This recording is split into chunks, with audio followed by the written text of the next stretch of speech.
नमस्कार, आदाब, सत श्री अकाल। स्वागत है आप सभी का आज के मेरे इतिहास के इस नए लेसन में, नए क्लास में, नए लेक्चर में। तो कैसे हैं भाई आप सब? सभी अपना हाल चाल बताओ। सब मस्त हो, ज़बरदस्त हो, ज़ोरदार हो और अपनी पढ़ाई लिखाई एकदम बढ़िया तेज़ गति से लेके चल रहे हैं। तो भाई साहब, आज हम सभी को पता है कि हम लोग दिल्ली सल्तनत पढ़ रहे थे। अच्छा, आज है 11 तारीख और कल वीडियो नहीं आ पाई क्योंकि थोड़ा सा तबीयत ख़राब चल रहा था, जिसकी वजह से, और काफ़ी वर्क लोड था जिसकी वजह से कल वीडियो नहीं बन पाया। और आज वापस से हम लौटे हैं अपने दिल्ली सल्तनत के काल के साथ। और मैंने आपको बताया था कि दिल्ली सल्तनत जब आता है, 11 शासक कुल अपने हम पढ़ेंगे। दिल्ली सल्तनत में जो पांच साम्राज्य हमारे दिल्ली सल्तनत पे आए थे, मेरे साथ बताओ कौन सा? गुलाम वंश, खिलजी वंश, तुगलक वंश, सैयद वंश और लोधी वंश। पांच वंशों ने दिल्ली सल्तनत पे अपना रूल, अपना हुक्म, अपना राज चलाया था। और सबसे पहला वंश हम पढ़ रहे थे जो हमारा था कौन? गुलाम वंश। गुलाम वंश में हमने कल इसके जो संस्थापक थे कुतुबुद्दीन ऐबक, उनके बारे में जाना। और आज हम जानेंगे कुतुबुद्दीन ऐबक के बाद जो दूसरे शासक अब आएंगे। मैंने कल बताया था कि टोटल 11 शासक थे जिन्होंने गुलाम वंश में अपना, बोल सकते हो, राज किया था, गुलाम वंश में अपना शासन किया था। तो आज जो है हम पढ़ने जा रहे हैं किसके बारे में? इल्तुतमिश के बारे में। कुतुबुद्दीन ऐबक के जस्ट बाद अब कौन आएगा? इल्तुतमिश आएगा। तो वापस से आप सभी का बहुत बहुत स्वागत है और स्टार्ट करते हैं आज के अपने इस नए लेक्शन के साथ, नए चैप्टर के साथ। नहीं, चैप्टर तो नया नहीं है, नए टॉपिक के साथ, इल्तुतमिश के साथ।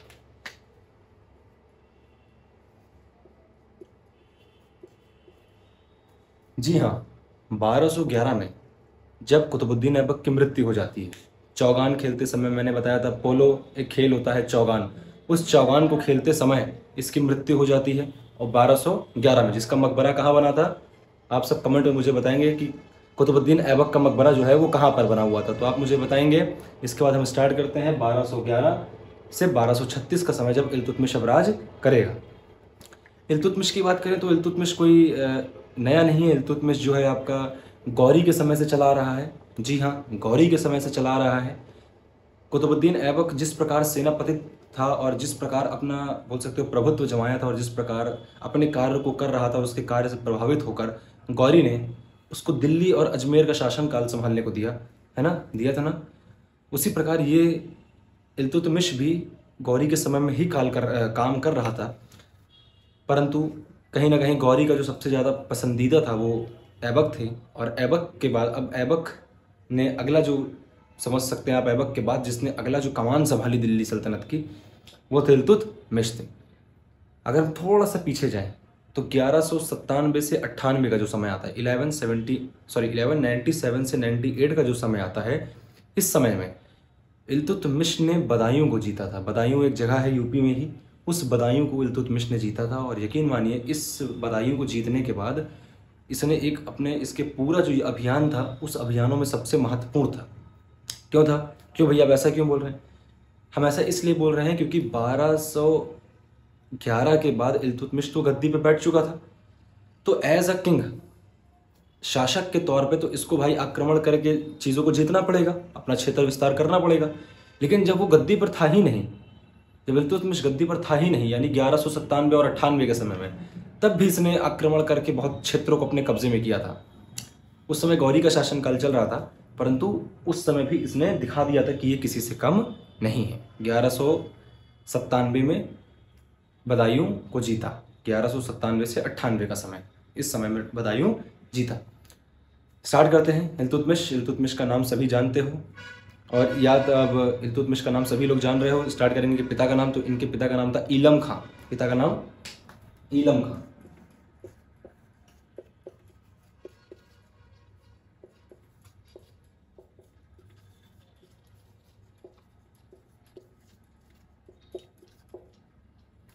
पिता का नाम था ईलम खां। और जो एक टाइटल मिला था, टाइटल मतलब एक पद इसको जो दिया गया था, मतलब बोल सकते हो इसको जिस नाम से बुलाया गया या जिसको एक दिया गया, तो अमीर उल उमरा, अमीर उल उमरा, ये टाइटल इसको दिया गया था। लिखेंगे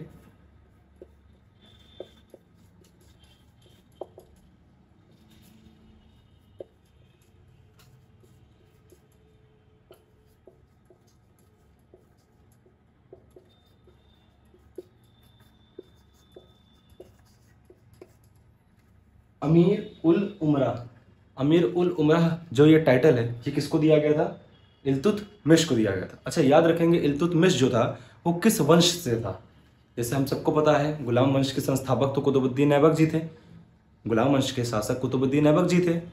परंतु इल्तुतमिश जो है, भले ही गुलाम वंश में ये अपना आगे आके शासन कर रहा है, परंतु ये इसका जो वंश था, इसका जो डायनेस्टी थी, यानी इसकी जो पीढ़ी थी वो अलग थी। ये दूसरे किसी वंश से बिलोंग करता था, किसी दूसरे वंश से आता था। वो था इलबरी वंश।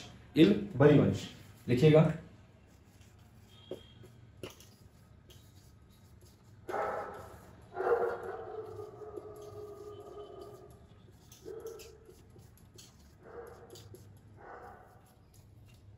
क्या बोलोगे कि इल्तुतमिश जो था वो किस वंश से था? तो इल्तुतमिश इलबरी वंश, इलबरी वंश से था। अच्छा, अब बात करेंगे इल्तुतमिश ने एक काम क्या किया, बहुत महत्वपूर्ण इसने काम किया था। इसने अपनी राजधानी दिल्ली को बनाई। अपनी राजधानी दिल्ली को बनाई। राजधानी को दिल्ली बनाने का मतलब भैया, जहाँ देखो पहले क्या था, भले ही ये दिल्ली सल्तनत के नाम से जाना जा रहा है, भले ही इसको हम दिल्ली सल्तनत के नाम से जानते थे, भले ही हम जानते हैं कि दिल्ली सल्तनत इन लोगों ने अपने कब्जे में लिया, या दिल्ली सल्तनत पे इन्होंने पूरा रूल किया, दिल्ली पे इन्होंने पूरा रूल किया, परंतु इल्तुतमिश से पहले कौन था? कुतुबुद्दीन ऐबक था। तो कुतुबुद्दीन ऐबक जो है वो दिल्ली सल्तनत पे भले ही रूल कर रहा था, परंतु उसकी राजधानी दिल्ली नहीं थी।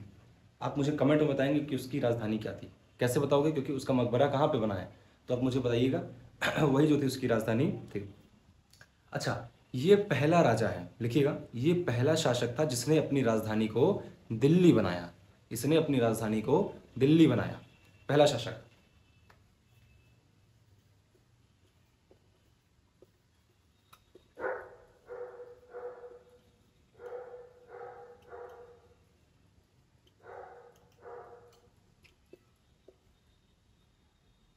इसने अपनी राजधानी को दिल्ली बनाया हुआ था। ठीक है, इतनी बात नोट हो गई। पिता का नाम था इसके क्या? इलम खां।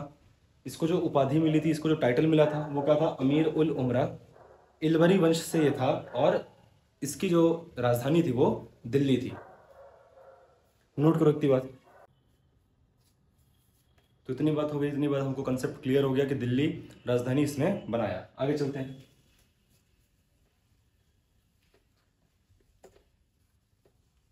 असल में आज इतना शोर हो रहा है, उसके मैं बड़ा ही माफ़ी चाहता हूँ, बड़ा ही बैकग्राउंड में नॉइस हो रहा है, क्योंकि मैं वीडियो जो है दोपहर में बना रहा हूँ और इस टाइम पे बड़ा ही ट्रैफिक होता है ना, तो रोड बहुत ज़्यादा नॉइस आ रहा है। तभी तभी इतनी अच्छी नहीं है कि रात में शूट कर पाऊँ। बहुत नॉइस हो रहा होगा, गर्मी भी आप देख सकते हैं, दोपहर में मुझे कमरा बंद करके बनाना पड़ रहा है। पंखा चलाऊँगा तो आवाज़ आपको आएगी ही नहीं ऐसे भी। तो चलिए आगे करते हैं। खैर कोई बात नहीं, पढ़ाई नहीं रुकनी चाहिए। हमने देख लिया ये कि राजधानी इसने दिल्ली बनाई थी। अब आगे चलते हैं हम कहाँ। जब ऐबक था, जिस समय कुतुबुद्दीन ऐबक मौजूद था यानी जिंदा था, उस समय कुतुबुद्दीन ऐबक ने इसको 2 पद दिए थे। कैसे? मैंने बताया कि गौरी के समय में सेनापति कुतुबुद्दीन ऐबक थे, जो बहुत बढ़िया से अच्छे से सब काम कर रहे थे, और उनके ही काम से प्रभावित होकर कुतुबुद्दीन ऐबक का ये गौरी का फेवरेट बोल सकते हो सेनापति कौन बन चुका था? ऐबक बन चुके थे। तभी तो भाई ऐबक को उन्होंने दिल्ली और अजमेर संभालने को दे दिया। तो ऐबक के समय पे फेवरेट जो है कहीं ना कहीं ये बन चुका था सेनापति के रूप में, और बहुत तगड़े तरीके से अपना ये काम कर रहा था। इसके काम से प्रभावित होकर जो हमारे ऐबक साहब थे उन्होंने इसको 2 पद दिए थे। वो दोनों पद के नाम लिखो।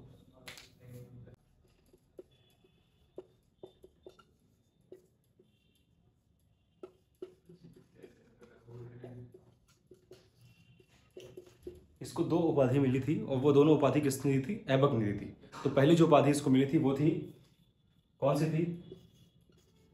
सर ए जहांदर।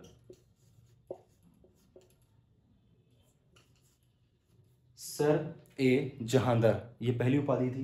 दूसरी उपाधि इसको क्या मिली थी?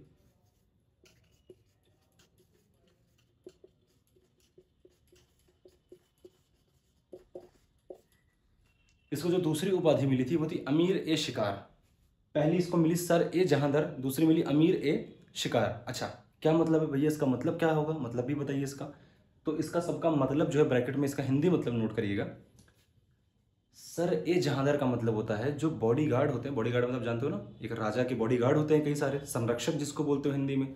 तो उन संरक्षकों का एक सबसे जो हेड होगा, मतलब कई सारे बॉडीगार्ड होंगे, उन बॉडीगार्डों में एक जो होगा सबसे हेड होगा, सबसे हेड होगा, तो उसी को बोलते हैं सर ए जहांदर, यानी बॉडीगार्डों का जो सबसे चीफ होता था, यानी संरक्षक, यानी जो बॉडीगार्ड है उन सबका एक लीडर जो होता है सबसे मेन, इसको वो पद दिया गया सर ए जहांदर। अपने आप में एक बड़ा पद होता था।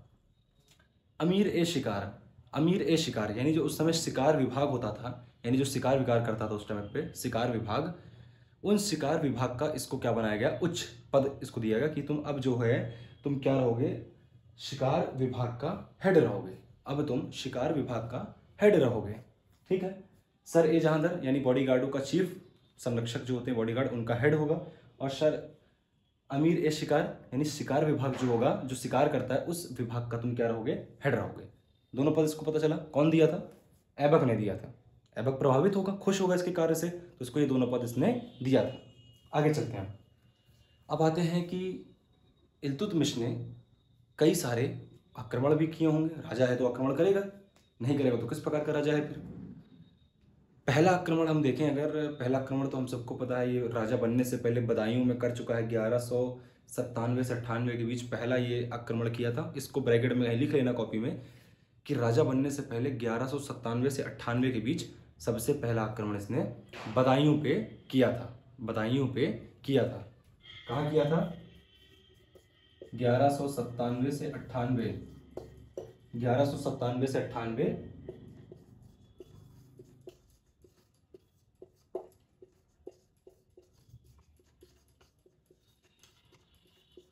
1197 से 98 में पहला आक्रमण इसने अपने समय पे कर लिया था। यानी पहला नहीं, मतलब कई सारे आक्रमण किए थे, तो उसमें से सबसे महत्वपूर्ण आक्रमण ये था एक, बदायूं पर आक्रमण। कब किया था, जब राजा नहीं बना था तब किया था, इसीलिए इसको हम इंपॉर्टेंट बोलते हैं, क्योंकि राजा नहीं बना था ना उस टाइम पे, और जब राजा नहीं बना था तो उसी समय पे इसने इस आक्रमण को कर लिया था।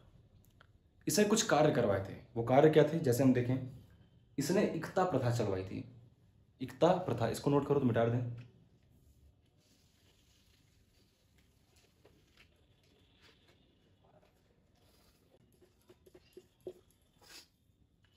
नोट करना, देखो क्या बोलेंगे, इसने इकता प्रथा चलवाई। इकता प्रथा, इकता प्रथा क्या होती थी उस समय पे, देखो इकता प्रथा में क्या होता था कि जो राजा होते थे वो अपने सैनिकों को भूमि का, मतलब रहने के लिए या फिर उनके बोल सकते हो उनके पोषण के लिए, उन्हें क्या करते थे, वेतन या फिर उन्हें एक अप्रिसिएशन, यानी उनके लिए वो कुछ अच्छा कार्य करना चाहते थे, तो उनको वो इकता प्रथा, उन्होंने एक नियम बनाया जिसमें वो इकता देते थे। इकता, इकता क्या होता है,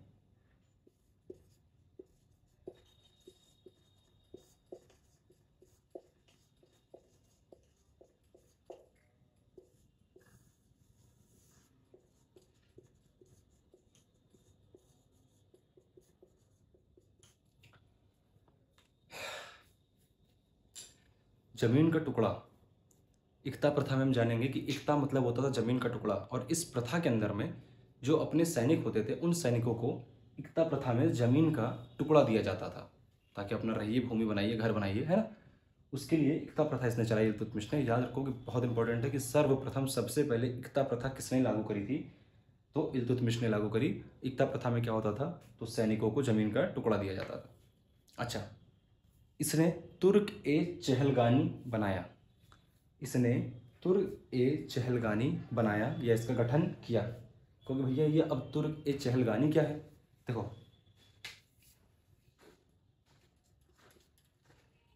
तुर्क ए चहलगानी का मतलब होता था, जैसे देखो क्या होता था, हर राजा के अपने कुछ विश्वसनीय सरदार होते थे।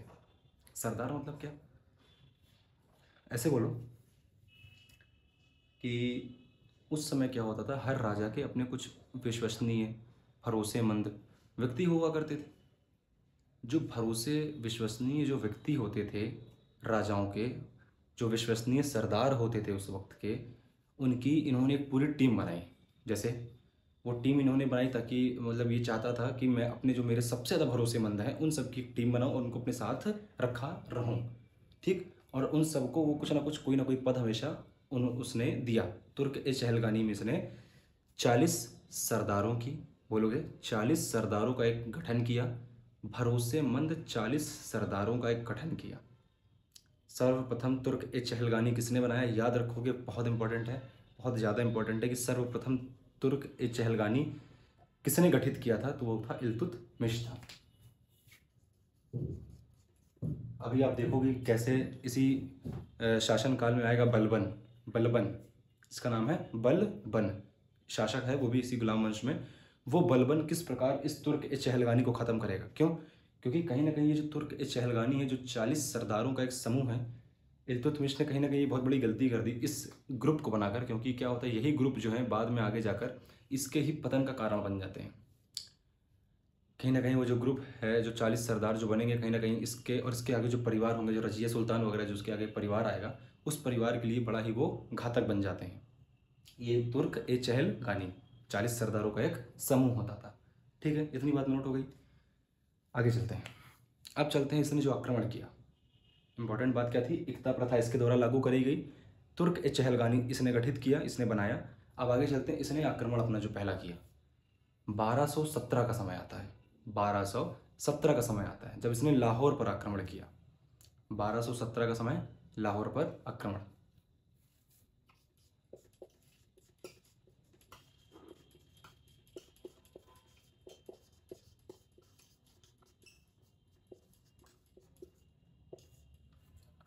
बारह सौ सत्रह का समय आता है जब इसने क्या किया, पहली बार लाहौर पर आक्रमण किया। ठीक है, अच्छा याद रखोगे।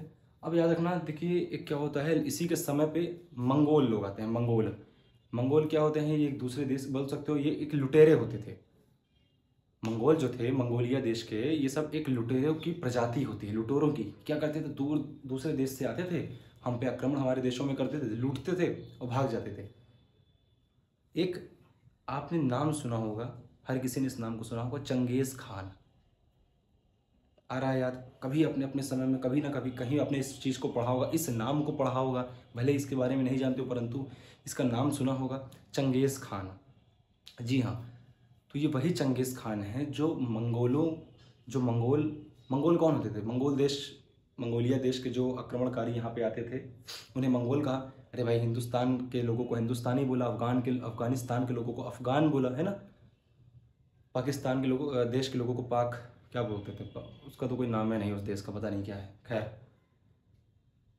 तो हम क्या कहेंगे, मंगोलिया देश के मंगोल जो आते थे, उन मंगोल जो हमारे देश पे आक्रमण किया कर, सबसे पहले बोलोगे 1217 लाहौर पर आक्रमण, और इसी के समय पे मंगोलों का भी आक्रमण हमारे देश में हुआ। और उन मंगोलों का नेतृत्व कौन कर रहा था, जो मंगोल हमारे देश पे आक्रमण किए थे इल्तुतमिश के समय पे, उनका नेतृत्व कौन कर रहा था, तो उनका नेतृत्व चंगेज़ खान कर रहा था।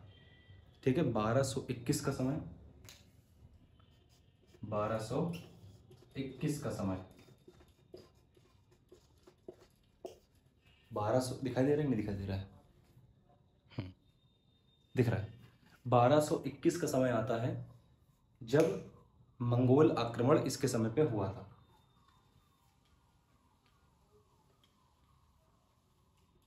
1221 का समय, 1221 का समय किसने आक्रमण किया था, लिखोगे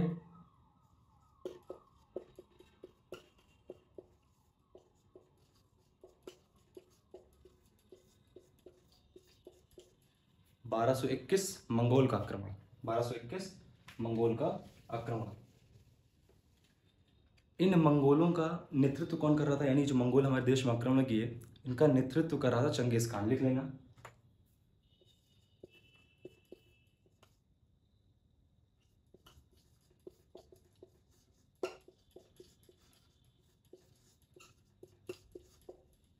चंगेज खान। ये वही चंगेज खान है जो अभी देखो किस प्रकार दिल्ली में आता है और बड़े ही खतरनाक तरीके से लोगों की गर्दनें कटवाते चला जाता है।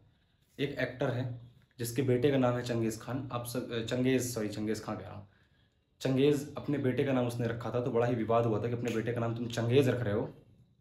ऐसे खतरनाक, ऐसा क्रूर शासक बोल सकते हो तुम, आता है आक्रमणकारी जो हमारे देश में आगे लोगों की गर्दनें कटवा देता है, उसके नाम पे अपने बच्चे का उन्होंने नाम रखा। चंगेज़ है, तैमूर है, तैमूर के नाम पे रखा। तो तैमूर किस एक्टर के बेटे का नाम रहा है, आप मुझे कमेंट में बताइएगा कि तैमूर जो है वो किस बेटे का नाम एक्टर ने रखा हुआ है। ठीक है, चंगेज़ खान का आक्रमण होता है 1221 में, मंगोल आक्रमण 1221 में। अब चलते हैं, थोड़ा सा और आगे आते हैं। थोड़ा सा अब और आगे आते हैं, और आगे भैया तो कितना आगे आएंगे, हम आते हैं 5 साल आगे और 1226 का समय। 1221 तक सब क्लियर हो गया। 1217 में लाहौर आक्रमण करता है, 1226 पे जो है सॉरी 1221 में मंगोल ने इसके ऊपर आक्रमण किया था। और अब हम आगे चलते हैं 1226 का समय। 1226 ही वो समय था जब इसने पश्चिम बंगाल पे आक्रमण किया था, या फिर बोलो पश्चिम बंगाल पे अपना नियंत्रण इसने जमा लिया था 1226 में।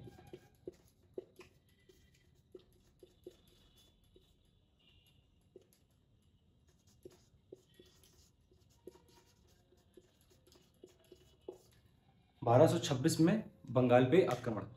ध्यान दीजिएगा क्या होता है कि देखो, इसका एक बड़ा बेटा था। किसका? इल्तुतमिश का एक बड़ा बेटा था जिसका नाम था नसीरुद्दीन महमूद। एक बड़ा बेटा था नसीरुद्दीन महमूद। तो क्या होता है कि पश्चिम बंगाल में बड़ा ही उपद्रव हो रहा था। यहाँ पर जो यहाँ का एक शासक था वो डिमांड कर रहा था कि मैं जो है अलग अपना स्वतंत्र शासन चलाऊंगा, यानी मैं किसी के अधीन काम नहीं करूंगा। उसने बोला कि मैं इल्तुतमिश के अंडर में होकर काम नहीं करूंगा और मैं अपना अलग से इस बंगाल पे, इस पूरे बंगाल पे मैं अलग से शासन चलाऊंगा, मैं किसी के अंडर में काम नहीं करूंगा। इल्तुतमिश ने कहा अच्छा बेटा, मतलब मैं राजा हूँ और मेरे राजा के जीवित होते हुए तुम ये बोलोगे कि तुम अपना शासन करोगे, अकेले शासन करोगे? ठीक है भाई, अभी बताते हैं तुमको। तो इसने अपने बड़े बेटे को भेजा, इल्तुतमिश ने अपने बड़े बेटे को भेजा पहली बार पश्चिम बंगाल में, जिसका नाम था नसीरुद्दीन महमूद। उसको भेजता है तो नसीरुद्दीन महमूद जाता है वहाँ पे बंगाल में जो शासक था उस बहुत उछल रहा था, उसको समझाता है कि देखिए शांति से रहिए, पिताजी आएंगे तो बड़ा दिक्कत आपके साथ हो जाएगी, आराम से रहो, तुम भी शासन करो, कोई दिक्कत की बात नहीं है। तो वो कहता चलिए ठीक ठीक ठीक, हम समझ गए, अब हम नहीं करेंगे, अब हम नहीं करेंगे। परंतु नसरुद्दीन महमूद जब वापस रिटर्न आ जाता है तो फिर वही चीज़, फिर वो वही नाटक शुरू कर देता है, फिर उसी तरीके से उपद्रव करना शुरू कर देता है कि नहीं हम जो है अपना अलग शासन करेंगे, अलग शासन करेंगे। तो अब की बार जो है इल्तुतमिश कहता है बेटा नसरुद्दीन जाओ और साले की गर्दन काट के आओ, जाओ और गर्दन काट के आओ। तो नसरुद्दीन पहुंचता है, वहाँ पर लड़ाइयाँ होती हैं, युद्ध होता है, परंतु नसरुद्दीन महमूद यहाँ पे मर जाता है।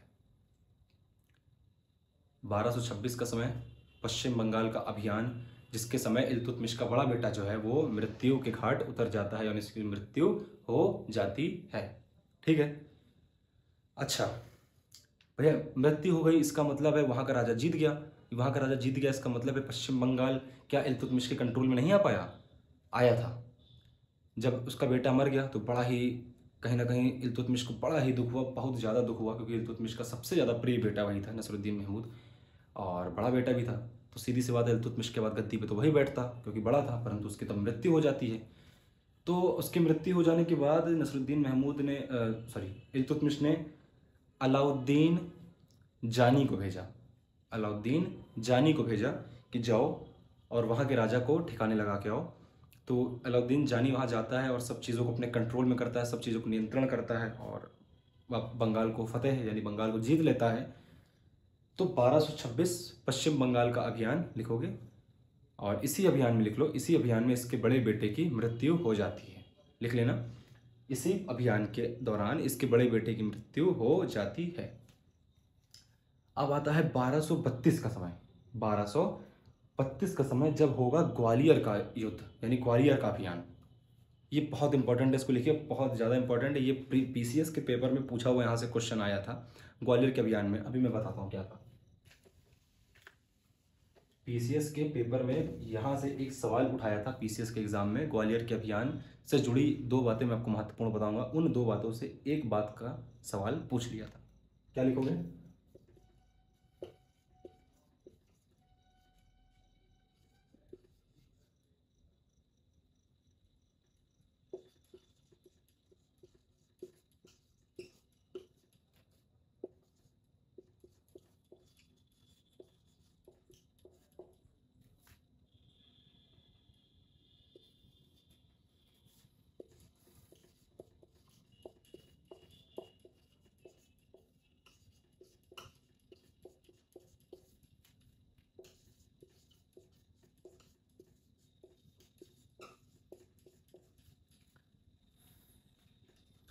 क्या बोलोगे?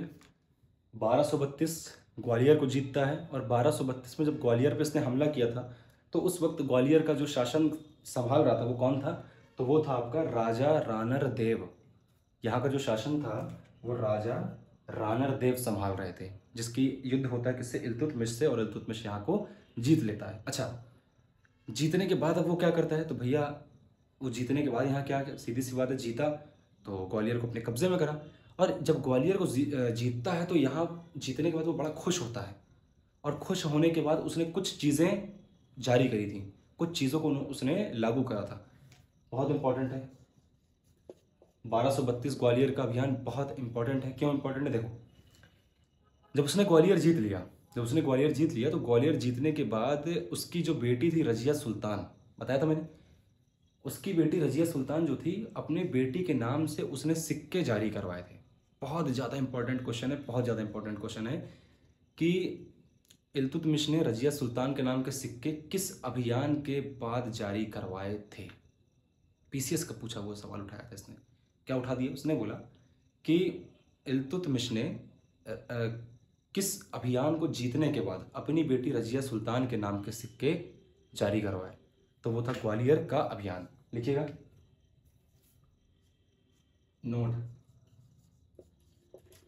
नोट में लिखिएगा।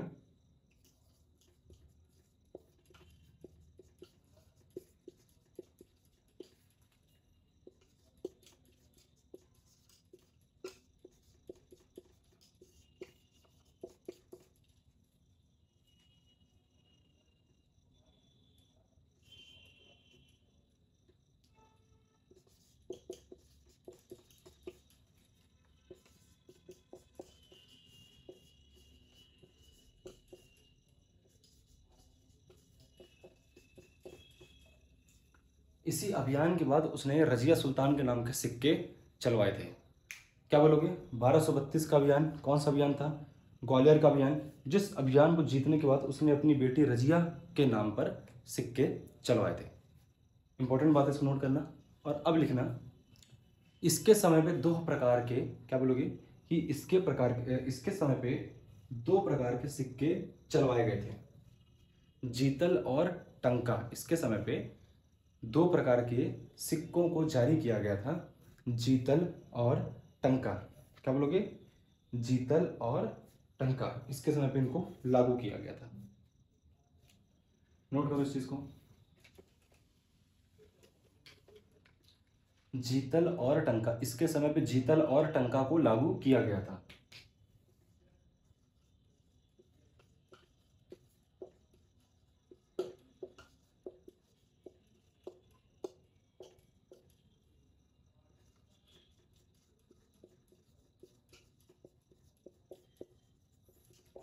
असल में मुझे ये लाइन जो है जीतल और टंका, इसको मेरे को लिखा देनी चाहिए थी कब, जब उसने एकता प्रथा और तर के चहलगानी को लागू कराया, उसी समय मुझे इसको लिखा देना चाहिए था। परंतु इतिहास है, एक दो पॉइंट ऊपर नीचे मिस हो जाता है भाई, हम भी आपकी तरह इंसान है, कुछ ना कुछ पॉइंट ऊपर नीचे मिस हो जाता है, पर छूटना नहीं चाहिए, भले ही आगे पीछे लिखवा दो, कोई बड़ी बात नहीं है। जीतल एवं टंका इसने लागू करवाया, यानी जीतल और टंका चालू करवाया। ये क्या होता था भैया, तो जीतल जो होता था वो एक कॉपर होता था, जीतल यानी कॉपर के सिक्के, और टंका यानी चांदी के सिक्के। देखना, जीतल कॉपर यानी क्या होता, तांबा, टंका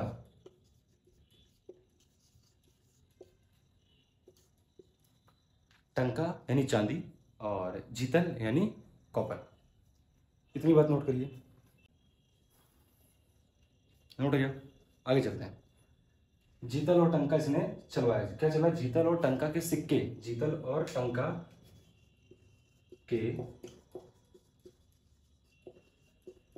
जीतल और टंका के सिक्के इसने लागू कराए थे, चलवाए थे। अच्छा, रजिया के नाम के सिक्के तो चलवाए ही थे, परंतु जीतल और टंका भी चलवाए, यानी कॉपर के और चांदी के सिक्के भी इसने चलवाए थे। ठीक है, आगे देखते हैं।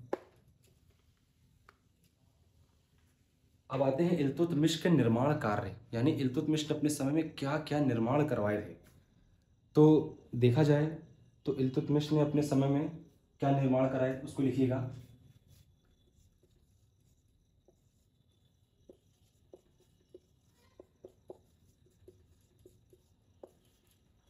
निर्माण कार्य, तो मैंने अभी जैसे कि आपको बताया, इल्तुतमिश का एक प्रिय बेटा था जिसका क्या नाम था, नसरुद्दीन महमूद, और नसरुद्दीन महमूद की मृत्यु हो गई। कब? वो जब बंगाल अभियान की तरफ गया था। तो बंगाल अभियान को जब वो कर रहा था, बंगाल अभियान में उसकी मृत्यु हो जाती है, तो उसकी याद में, क्योंकि बड़ा बेटा था, बड़ा ही प्रिय था, मर गया बेचारा, तो राजा ने उसकी याद में दिल्ली में सुल्तान गढ़ी नाम का मकबरा बनवाया था। मैंने क्या बोला? मैंने कहा अपने बड़े बेटे नसरुद्दीन महमूद की याद में सुल्तान गढ़ी नाम का मकबरा दिल्ली में बनवाया इल्तुतमिश ने। लिखिएगा।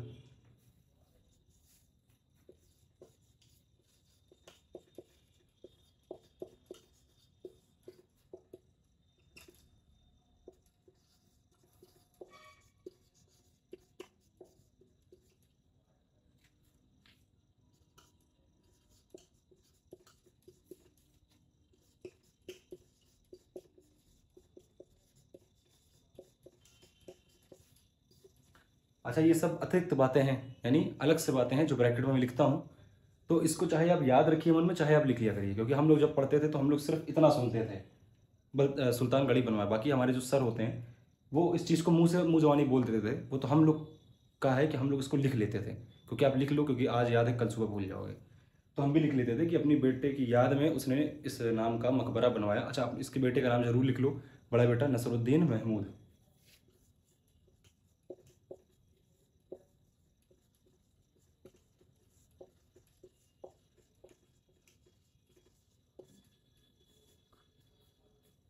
क्या नाम था? नसीरुद्दीन महमूद, बड़ा बेटा था इसका। ठीक है, सुल्तान गढ़ी का मकबरा हो गया। अच्छा, यहां से एक बहुत इंपॉर्टेंट बात याद आती है। इसके पहले, मतलब इल्तुतमिश के पहले दिल्ली में कभी किसी ने मकबरा नहीं देखा था। अरे भाई, इल्तुतमिश ने जब पहली बार सुल्तान गढ़ी का मकबरा बनवाया, मकबरा यानी किला बनवाया, तो उससे पहले आज तक दिल्ली में कभी किसी ने मकबरा नहीं देखा था।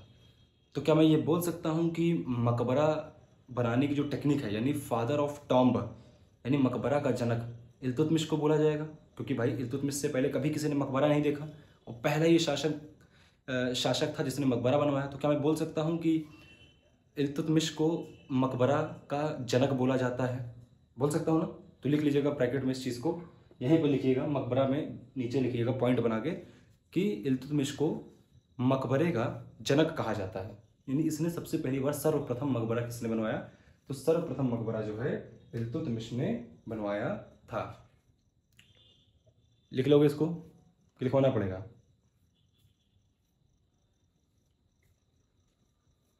चलिए आगे चलते हैं। मैंने बता दिया जीतल और टंका नाम किसने सिक्के चलवाए थे। अच्छा, मकबरा कहाँ पे था? तो मकबरा ये दिल्ली में था, सुल्तान गढ़ी का मकबरा। लिख लेना कहाँ था? सुल्तान गढ़ी का मकबरा ये कहाँ मकबरा था? ये दिल्ली में ये मकबरा बना हुआ था। आगे चलते हैं।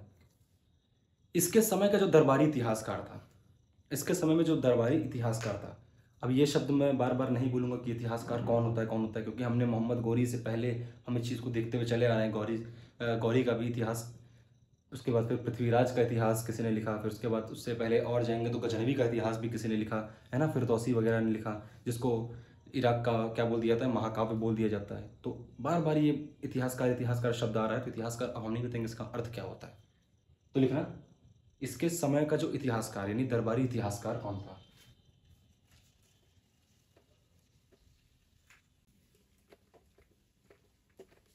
तो क्या बोलोगे? ये लिखना कि इसके समय का जो दरबारी इतिहासकार था वो कौन था। तो इसके समय का जो दरबारी इतिहासकार था उसका नाम था मिनहाज उस सिराज। क्या था?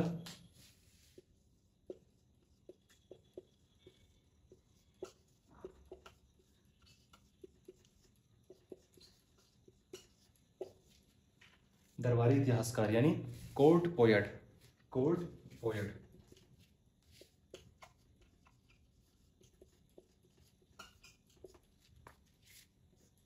कौन था? मिनहाज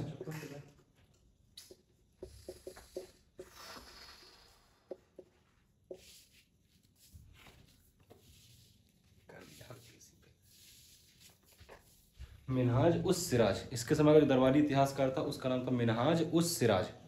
इसने कौन सी मिनहाज उस सिराज इसने कौन सी किताब लिखी थी? लिखना,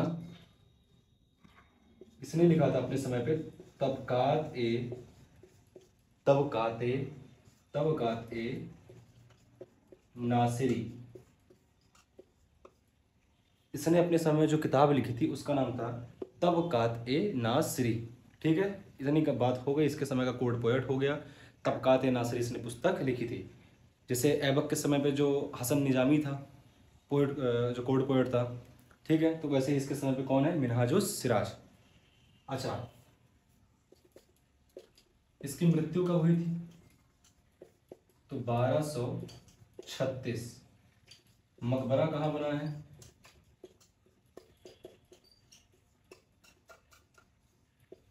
तो इसका मकबरा कहाँ बना है, दिल्ली में मकबरा बना हुआ है। ठीक है, तो इतनी सी बात हो गई, आज का टॉपिक यहाँ पे ख़त्म होता है।